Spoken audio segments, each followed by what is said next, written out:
Now this is a video I was not planning on making. I was looking at this chair and it was in such bad shape that I was going to just attempt it, but quite frankly, probably throw the chair away. Because these spindles on all of these lower components were just literally destroyed. And I wasn't sure if it was actually repairable, but I decided to give it a chance and I wanted to try something a little bit different that I haven't seen before. Now the video for this actually started about halfway through after I had taken the chair apart. So welcome to Papa's Workshop. Today I'm going to show you how I was able to repair this chair and get it back into service. This is by far one of the worst chairs I have ever seen. The original hide glue was only on this section. This section did not have any glue. It was held in by screws, and it is so loose, it was unreal. They had tried to use foam to be able to fix this once before, and you can see where the foam had gone all over the place, and they had sanded. It needs to be painted. There's just a lot of work that needs to be done on this chair. This leg is no different.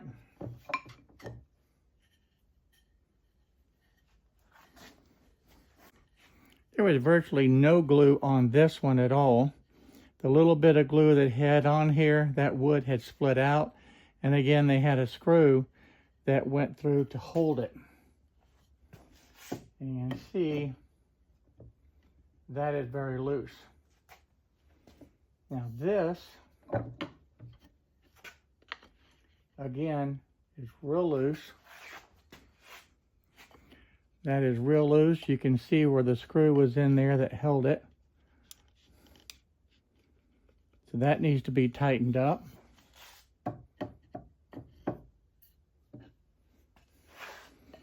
Same way on the back side, you can see all of the movement and the play. Really not good. So I'm going to try to clean this up. I'm going to use a different technique to be able to put the glue on here. I need to build this up a little bit to be able to support it. The glue is not used to be able to expand and fill voids. That really does not work. Using that foam type glue does not work because, again, it's not designed to fill the cavities.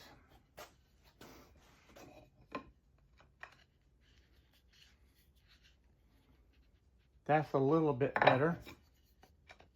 And that is horrible. You can see the movement on there is really, really bad. So we're going to see if we can save this chair. In a normal situation, you could just clean off all of the old glue and then use the white glue and be able to put it back together, but not in this case. They had all types of screws. They had these screws. They also had these smaller screws, and they even had one screw that was broken in there, and I had to get that removed because this piece was stuck in there and the other half was broken. I could unscrew it. But this is how they had the chair assembled using these types of screws. When you're looking for chairs to purchase, you need to flip them over and look at the bottom side, because these chairs are mass produced in a factory and they're just literally thrown together. If you see chairs that have screws in it like that, you probably want to look at a different chair. When you put the screws into these mortise and tenon joints like this, over time, because of the wear, the screw always wins, at least almost all the time. You saw that one screw that was broken. And what had happened over the years, this particular chair, that wood was just literally worn away. In fact, one of the spindles that I didn't catch on camera had split and broken off a big chunk of it right off of where the spindle was. That was just due to the excessive pressure that was on there. And I used Bondo to fill that in and recreate that spindle rather than turning a brand new one.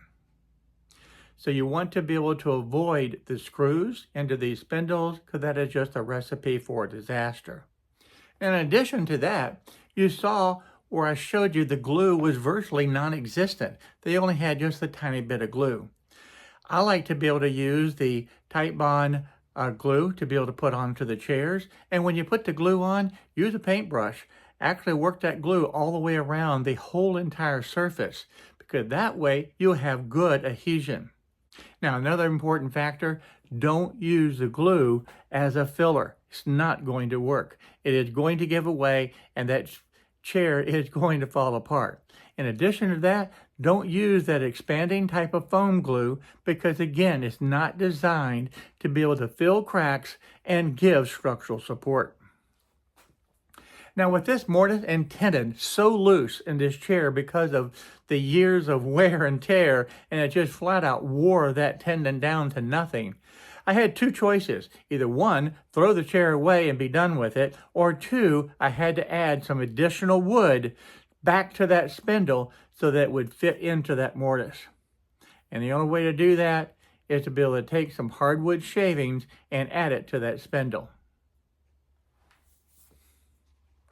Now I'm using a piece of the poplar to be able to get the shavings that I need, and I'm using just a little basic block plane.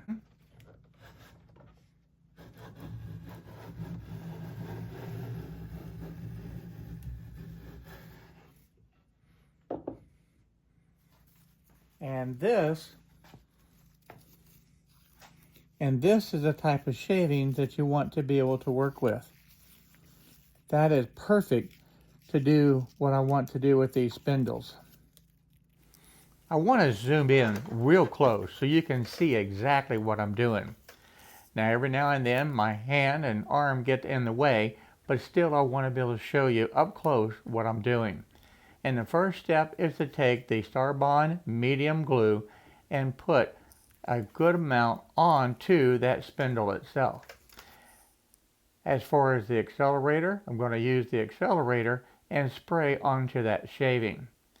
And then I'm going to just very carefully place that shaving right onto there. I want that glue to completely soak through the wood, and I added just a little bit more accelerator so that glue will go ahead and set up. At this point, I'm going to rotate the spindle around and then repeat the process.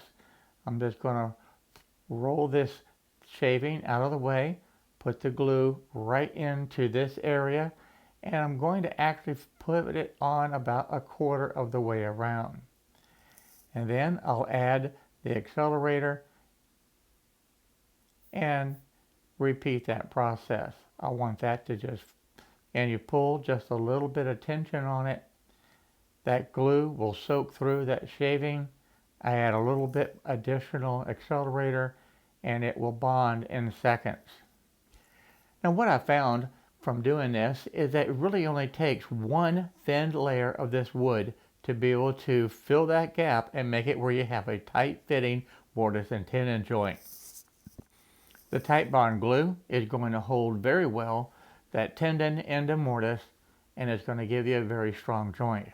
But adding this little shaving like this works extremely well to be able to build up the tendon back to the original size so that it will fit into that mortise. Once I've made it all the way around, I like to tear off that shaving. I don't want to cut it, because that cutting would leave a very harsh edge, and I don't want that. So I tear off that wood, then I'll come back and add just a little bit more of the CA glue into that area and rub it down and seal it. And that makes for a real good replacement tendon by just adding this shaving like this. Once that is all sealed and done, then I'll just take the knife and cut off the excess so it brings back the tendon to the same length as it was before. Because typically that shaving is going to extend over the edge of that base of the tendon. And I don't want that either, because that will hold it off from reaching the bottom of the mortise.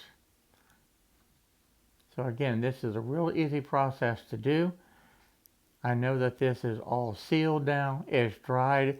The CA glue dries almost instant. And this one's done. And I have quite a few more to do. But if you look up close, this is going to be an absolute perfect solution to be able to solve my problem of these extremely loose tendons. If you want to repair a chair such as this and use this method, I do have an affiliate link in the description below for the Starbond glue. And I would appreciate you supporting the channel and supporting the Starbond glue, because this is an excellent product to do this type of a repair. In addition to that, it creates a very hard tendon, and it will accept the glue, the white glue, very easily and be able to form a good, solid, strong joint in the mortise and tenon. I would also suggest, if you have a bench vise such as this, to be able to clamp that spindle into the vise. That gives you an extra set of hands to be able to hold it in place while you're actually putting that CA glue and this shaving right there on that tendon, because you need an extra set of hands to be able to hold it, because you need 2 hands to be able to do this process. Now, if you're concerned about the CA glue on the fingers, Starbond does offer a solution that removes the CA glue, and I have found that that works extremely well. In addition to that, I'll typically just wash my hands off with the alcohol, and that will take care of it. And of course, if you wish, you can use the rubber gloves to be able to wear in place of doing it the way that I'm doing this process. It's all up to you. One thing I want to point out is, if you look at this as I go through this process, my hands are not covered in the CA glue.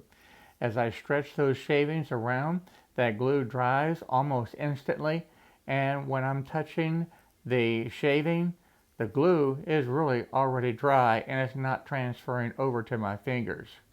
So a little bit of planning and a little bit of care is going to solve the problem.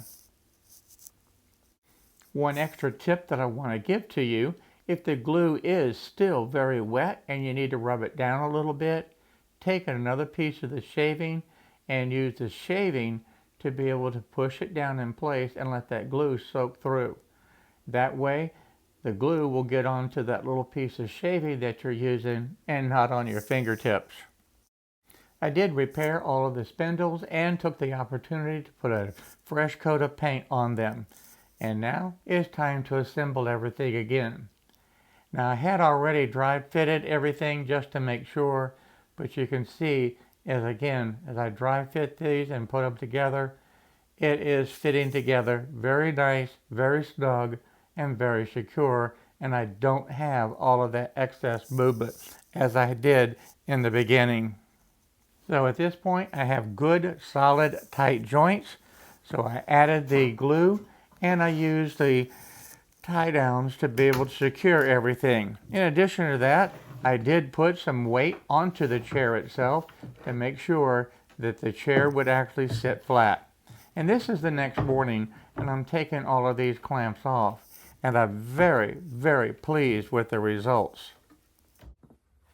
Now, the results turned out amazing. This chair, which was before completely unusable, is now a chair that we can use again, and all I have to do now is repaint the top half. I repainted the bottom half already.